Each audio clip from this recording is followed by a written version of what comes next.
ಸಚಿವೆ ಲಕ್ಷ್ಮೀ ಹೆಬ್ಬಾಳ್ಕರ್ ಅವರೇ ಈ ಸುದ್ದಿಯನ್ನ ನೋಡಿ ಯಾಕೆ ಹೇಳ್ತಾ ಇದ್ದೀವಿ ಅಂದ್ರೆ ನಿಮ್ಮ ಕ್ಷೇತ್ರದಲ್ಲಿ ನೀರಿಗೋಸ್ಕರ ಹಾಹಾಕಾರ ಶುರುವಾಗಿದೆ. ಹನಿ ಹನಿ ನೀರಿಗೂ ಕೂಡ ಪರದಾಟವನ್ನ ಮಾಡ್ತಾ ಇದ್ದಾರೆ ಕ್ಷೇತ್ರದ ಜನ. ಬೆಳಗಾವಿ ಗ್ರಾಮೀಣ ಭಾಗದಲ್ಲಿ ನೀರಿಗೋಸ್ಕರ ಹಾಹಾಕಾರ ಇದೆ. ನ್ಯೂ ವೈಭವ ನಗರದ ಸತೀಶ ಕಾಲೋನಿಯ ಗೋಳಿದು. ನೀರಿಲ್ಲ, ಚರಂಡಿ ವ್ಯವಸ್ಥೆ ಇಲ್ಲದೆ ನಿವಾಸಿಗಳು ಪರದಾಟವನ್ನ ಮಾಡ್ತಾ ಇದ್ದಾರೆ. ಚರಂಡಿ ವ್ಯವಸ್ಥೆನೂ ಇಲ್ಲ. ಲಕ್ಷ್ಮೀ ಹೆಬ್ಬಾಳ್ಕರ್ ಸಚಿವರು ಅವರ ಕ್ಷೇತ್ರದಲ್ಲಿ ಸ್ಮಾರ್ಟ್ ಸಿಟಿ ಕೂಗಳತೆಯಲ್ಲಿದ್ರೂ ಕೂಡ ಸಿಗ್ತಾ ಇಲ್ಲ ಯಾವುದೇ ಸೌಲಭ್ಯ. ಎ ಗ್ರೇಡ್ ಪಂಚಾಯತ್ನಲ್ಲಿ ಪಂಚಾಯತ್ ವ್ಯವಸ್ಥೆ ಅಂದ್ರೆ ಈ ಚರಂಡಿ ವ್ಯವಸ್ಥೆಯನ್ನ ಮಾಡಿಲ್ಲ ಅಂದ್ರೆ ಏನು ಮಾಡ್ತಾ ಇದ್ದಾರೋ ಏನೋ ಗೊತ್ತಿಲ್ಲ ಆ ಪಂಚಾಯತಿಯವರು. ಆದರೂ ತಪ್ಪಿಲ್ಲ, ಇಲ್ಲಿ ನೀರಿನ ಬವಣೆ. ಎ ಗ್ರೇಡ್ನಲ್ಲಿದ್ರೂ ಕೂಡ ನೀರಿಗೋಸ್ಕರ ವ್ಯವಸ್ಥೆಯನ್ನ ಮಾಡ್ಲಿಕ್ಕೆ ಆಗ್ತಾ ಇಲ್ಲ ಅಲ್ಲಿ. ಸೊ ಜನ ಇನ್ನೇನು ಮಾಡ್ತಾರೆ, ರೊಚ್ಚಿಗೆದ್ದಿದ್ದಾರೆ. ಬೀದಿಗಿಳಿದು ಆಗ್ರಹವನ್ನ ಮಾಡ್ತಾ ಇದ್ದಾರೆ, ಆಕ್ರೋಶವನ್ನ ವ್ಯಕ್ತಪಡಿಸ್ತಾ ಇದ್ದಾರೆ ಶಾಸಕರ ವಿರುದ್ಧ, ಅಲ್ಲಿರುವಂತ ಅಧಿಕಾರಿಗಳ ವಿರುದ್ಧ.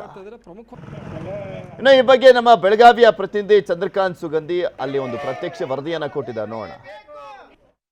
ರಾಜ್ಯದಲ್ಲಿ ಬೇಸಿಗೆ ಆರಂಭವಾಗ್ತಿದ್ದಂತೆ ಕುಡಿಯೋ ನೀರಿನ ಸಾಕಷ್ಟು ಅಭಾವ ಸೃಷ್ಟಿಯಾಗಿರ್ತಕ್ಕಂಥದ್ದು. ಬೆಳಗಾವಿ ನಗರದಲ್ಲೇ ಕುಡಿಯೋ ನೀರು ಪೂರೈಕೆ ಆಗ್ತಲ್ಲ. ಬೆಳಗಾವಿ ನಗರದ ನ್ಯೂ ವೈಭವ ನಗರದ ಬಡಾವಣೆಯಲ್ಲಿದ್ದ ನೋಡ್ಬೋದು. ಇಲ್ಲಿ ಸಾರ್ವಜನಿಕರು ಬಿಂದಿಗೆ ಹಿಡಿದು ಇವತ್ತು ಧರಣಿಯನ್ನು ಮಾಡ್ತಾ ಇದ್ದಾರೆ. ಪ್ರಮುಖವಾಗಿ ಏನು ಈ ಒಂದು ಬಡಾವಣೆಯಲ್ಲಿ 30 ವರ್ಷಗಳಿಂದಲೂ ಕೂಡ ನೀರಿನ ಸೌಲಭ್ಯ ಇಲ್ಲ. ಏನು BK ಕಂಗ್ರಾಳಿ ಗ್ರಾಮ ಪಂಚಾಯತಿ ವ್ಯಾಪ್ತಿಯಲ್ಲಿ ಬರುತ್ತೆ, ಇದುವರೆಗೂ ಕೂಡ ನೀರಿನ ಪೈಪನ್ನು ಅಳವಡಿಸಿದ್ರು ಕೂಡ ನೀರನ್ನು ಪೂರೈಕೆ ಮಾಡ್ತಲ್ಲ. ಇಲ್ಲಿನ ಜನ ಟ್ಯಾಂಕರ್ಗಳ ಮೂಲಕ ಅಂದರೆ ದುಡ್ಡು ಕೊಟ್ಟು ಟ್ಯಾಂಕರ್ ಮೂಲಕ ನೀರು ಖರೀದಿಸಿ ಜೀವನ ನಡೆಸಬೇಕಂತ ಸ್ಥಿತಿ ನಿರ್ಮಾಣವಾಗಿರ್ತಕ್ಕಂಥದ್ದು. ಆದರೆ ಈಗ ಬೇಸಿಗೆ ನೆಲೆಯಲ್ಲಿ ನೀರಿನ ಅಭಾವ ಸೃಷ್ಟಿಯಾಗಿದೆ. ಹೀಗಾಗಿ ಜನ ಕುಡಿಯೋ ನೀರನ್ನು ಪೂರೈಕೆ ಮಾಡಬೇಕು ಅಂತೇಳಿ ಗ್ರಾಮ ಪಂಚಾಯತಿ ವಿರುದ್ಧ ಏನು ಪ್ರತಿಭಟನೆಯನ್ನು ಮಾಡ್ತಿದ್ದಾರೆ.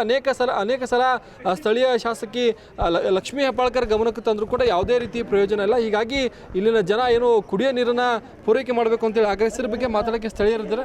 ಎಷ್ಟು ವರ್ಷದಿಂದ ಪ್ರಾಬ್ಲಮ್ ಇದೆ ಇಲ್ಲಿ? 30 ಇಯರ್ಸ್ ಆಯ್ತು ಸರ್. ಇದು ನೀರಿನ ಸಮಸ್ಯೆ ಹಿಂಗೆ ಇದೆ. ಮತ್ತು ಅದರಲ್ಲೂ ಮನೆಗಳಿಗೆ ಟ್ಯಾಂಕ್ ಇದಾವೆ. ಟ್ಯಾಂಕಿಗೆ ನೀರು ಹಾಕಿಸ್ಬೇಕಂದ್ರೆ 700-600 ತಗೋತಾರೆ. ಡೈಲಿ 600 ಅಂದರೆ ನಾವು ಎಲ್ಲಿ ಹೋಗ್ಬೇಕು? ಮತ್ತು ಅದರಲ್ಲೂ ನೀರಿನ ಸಮಸ್ಯೆ ನಾವು ಹೋಗಿ ಲಕ್ಷ್ಮೀ ಹೆಬ್ಬಾಳ್ಕರ್ಗಾಯ್ತು, ಇಲ್ಲಿ PDOಗಳು ಎಲ್ಲರಿಗೂ ಗೊತ್ತು. ಬಟ್ ಗೊತ್ತಿದ್ದು ಅವ್ರು ಏನು ಮಾಡ್ತಿಲ್ಲ, ಜಸ್ಟ್ ಓಟಿಗಾಗಿ ಬರ್ತಾರೆ. ಸೊ ಹಾಗಾಗಿ ಈ ಸಮಸ್ಯೆನೆಲ್ಲ ಪರಿಹಾರಗೊಳಿಸಬೇಕು. ಡ್ರೈನೇಜ್ ಹಾಗೂ ನೀರಿನ ಸಮಸ್ಯೆನ ಅವ್ರು ನಿವಾರಿಸಬೇಕು. ಇದು ನಮ್ಮ ರಿಕ್ವೆಸ್ಟ್ ಆಗಿದೆ. ಹಾಂ, ಪೈಪ್ ಅಂದರೂ ಇವಾಗ ಹಾಕಿ 1 ವರ್ಷ ಆಯ್ತು ರೀ ಸರ್, 1-1.5 ವರ್ಷ ಆಯಿತು. ಅದಕ್ಕಿಂತ ಮುಂಚೆ ಏನು ವ್ಯವಸ್ಥೆನೂ ಇಲ್ಲ, ಏನೂ ಇಲ್ಲ ಸರ್. ಇಲ್ಲೇ ಪಂಚಾಯತಿ ಮೆಂಬರ್ PDO ಎಲ್ಲರೂ ಇದ್ದಾರೆ, ಬಟ್ ಯಾರೂ ಕೇರ್ ಮಾಡಲ್ಲ. ಹೋಗಿ ಅವ್ರ ಮನೆಗಳಿಗೆ ಹೋಗಿ ಬಂದಿದ್ವಿ. ಲಕ್ಷ್ಮೀ ಹೆಬ್ಬಾಳ್ಕರ್ ಮನೆಗೂ ಒಂದು 7 ಸತಿ ಹೋಗಿದ್ವಿ. ಬಟ್ ಅವ್ರ ಮನೆಗೆ ಹೋದರೆ ಸರಿ ಆಯ್ತು ಕಳಿಸ್ಬಿಡು ಅಂತ ಹೇಳ್ಬಿಡ್ತಾರೆ. ಮನೆಗೆ ಹೋದ್ರೂ ಸರಿಯಾಗಿ ರೆಸ್ಪಾನ್ಸ್ ಮಾಡ್ತಿಲ್ಲ ಸರ್. ನೀರು ಮೇನ್ ಅಂತಂದರೆ ನೀರು ಅಲ್ಲ, ಹೋಟ್ ಕೇಳೋದಕ್ಕೆ ಬರ್ತಾರೆ. ಜನರಿಂದ ನಾವು ಜನರಿಗೋಸ್ಕರನೇ ನಾವು ಅಂತಿರುವಾಗ ಮತ್ತು ನಮ್ಮ ಸಮಸ್ಯೆನೇ ಕೇಳೋಕ್ಕಿಲ್ಲ ಅವರು. ಅಲ್ಲ, ನೀರು ಮೇನ್ ಬೇಕಲ್ವಾ ಸರ್? ಇದು ವೈಭವ ನಗರ, ಬಟ್ ಕಾಲನಿಗಳಿವೆ ಅಲ್ಲ. ಇದು ವೈಭವ ನಗರ ಸೆಕ್ಟರ್, ವೈಭವ ನಗರ ಇದು. ಇವು ಸತೀಶ್ ಕಾಲನಿ ಅನ್ನೋದು ಒಳಗಡೆ ಗಲ್ಲಿ ಹೆಸರು. ಇದು ಮೇನ್ ನಮ್ದು ವೈಭವ ನಗರ್ ಸೆಕ್ಟರ್ 2. ನೀವು ವೈಭವ ನಗರ್ ಸೆಕ್ಟರ್ ನೀರಿಗೆ ಏನು ಮಾಡ್ತೀರಿ ಈಗ? ಕೊಂಡ ಹಾಕ್ಸೋದ್ರಿ ನೀರು ರೀ 700 ರೂಪಾಯಿ ರೀ. ಅದು ನೀರು ಸಿಗವಾಲು ರೀ. ಅದು 2-3 ದಿನ ನಂಬರ್ ಹಚ್ಚೋದು. ಫೆಬ್ರವರಿಯಿಂದ ಮಾರ್ಚ್ ಏಪ್ರಿಲ್ ನೀನು ಹೆಂಗೆ ಮಾಡೋದು ಹೇಳ್ರಿ, ನೀವು ಹೇಳ್ರಿ ಸರ್. ಎಷ್ಟು ವರ್ಷದಿಂದ ಸಮಸ್ಯೆ ಇದೆ? ಸ್ಥಳೀಯ ಶಾಸಕರು ಅಥವಾ ಪಂಚಾಯತಿ 30 ವರ್ಷ ಆತ್ರಿ ಈಗ ನೀರಿಂದ ಹಿಂಗೆ ಸಮಸ್ಯೆ ಏನಿದೆ ರೀ. ಸರಿಯಾಗಿ ನೀರು ಬಿಡಂಗಿಲ್ಲ. ನೀರಿನ ಪೈಪ್ ಐತೆ ಖರೆ 4 ತಿಂಗಳಿಗೆ 5 ತಿಂಗಳಿಗೆ ಒಂದು 15 ನಿಮಿಷದ್ದು ಬಿಡ್ತಾರೆ ರೀ. ನೀರಂತರೂ ಇಲ್ಲೇ ಇಲ್ಲ ಸರ್. ಅದು ಬೆಳಗಾವಿ ನಗರದ ಒಂದು ಬಡಾವಣೆ ಇದು. ಆದರೆ ಇದು ಗ್ರಾಮ ಪಂಚಾಯತಿಯಲ್ಲಿ ಇರೋದ್ರಿಂದ ಸಮಸ್ಯೆ ಆಗ್ತಿದೆ.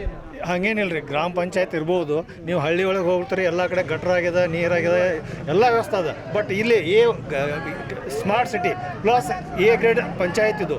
ಆದರೂ ನಮ್ಮಲ್ಲೇ ವ್ಯವಸ್ಥೆ ಇಲ್ಲ. ಇದು ಯಾಕಿಲ್ರಿ? 5 ವರ್ಷ ಹತ್ರ ನಳ ಕನೆಕ್ಷನ್ ಕೊಟ್ಟಾರ, ಬಟ್ ನೀರು ಸಪ್ಲೈ ಇಲ್ಲ. ಇನ್ನೂರಿಗೆ ನೀರು ಸಪ್ಲೈ ಕೊಟ್ಟೇ ಇಲ್ಲ, ನಾವು ಬಿಡೋದೇ ಇಲ್ಲ. ಆಮೇಲೆ ಮಳೆಗಾಲದಾಗ ನಮ್ಮ ಸ್ವಂತ ಬಾವಿ ಇದ್ರು ಅದ್ರಾಗ ನೀರು ಕುಡಿಯೋಕ್ಕಾಗೋದು. ಯಾಕೆ? ಡ್ರೈನೇಜ್ ಸಿಸ್ಟಮ್ ಇಲ್ಲ, ಗಟ್ರ ಇಲ್ಲ. ಅವು ನೀರು ಇಲ್ಲಿ ಇದು ನೀರು ಗಟ್ರ ಬಾವಿ ಒಳಗೋಗಿ ಅವು ಹೊಲಸಾಗ್ತಾವೆ. ನಾವು ಮಳೆಗಾಲದಾಗೂ ಕುಡಿಯೋಕೆ ಬರ್ದಂಗೆ ಪರಿಸ್ಥಿತಿ ಇತ್ತು ಇಲ್ಲಿ. ನೀರಿನ ಪೈಪ್ ಅಳವಡಿಸಿದ್ರು ಕೂಡ ಇದುವರೆಗೂ ನೀರು ಪೂರೈಕೆ ಮಾಡಿಲ್ಲ. ಸ್ಥಳೀಯ ಶಾಸಕರಿಗೆ ಎಷ್ಟೇ ಸತಿ ಮನವಿ ಕೊಟ್ಟರು ಯಾವುದೇ ಪ್ರಯೋಜನ ಆಗಿಲ್ಲ ಅಂತೇಳಿ ಬಡಾವಣೆ ನಿವಾಸಿಗಳು ಆಕ್ರೋಶವನ್ನು ವ್ಯಕ್ತಪಡಿಸಿದ್ದಾರೆ. ಇನ್ನಾದರೂ ಸರ್ಕಾರ ಎಚ್ಚೆತ್ತುಕೊಂಡು ಬೇಸಿಗೆ ಸಂದರ್ಭದಲ್ಲಿ ಇವರಿಗೆ ನೀರನ್ನು ಪೂರೈಸಬೇಕಿದೆ. ಕನ್ನಡಿಗರ ನೆಚ್ಚಿನ ನ್ಯೂಸ್ 18 ಕನ್ನಡ ಈಗ ವಾಟ್ಸ್ಆಪ್ನಲ್ಲೂ ಲಭ್ಯ. ಕರ್ನಾಟಕ, ದೇಶ ವಿದೇಶಗಳ 360 ಡಿಗ್ರಿ ಸುದ್ದಿಯ ವಿವರಗಳನ್ನ ನಿಮ್ಮ ಕೈ ಬೆರಳುಗಳಲ್ಲೇ ಪಡಿಲಿಕ್ಕೆ ಈ QR ಕೋಡ್ ಅನ್ನ ಸ್ಕ್ಯಾನ್ ಮಾಡಿ, ನಮ್ಮ ಚಾನಲ್ ಫಾಲೋ ಮಾಡಿ, ನೋಟಿಫಿಕೇಶನ್ ಆನ್ ಮಾಡಿ.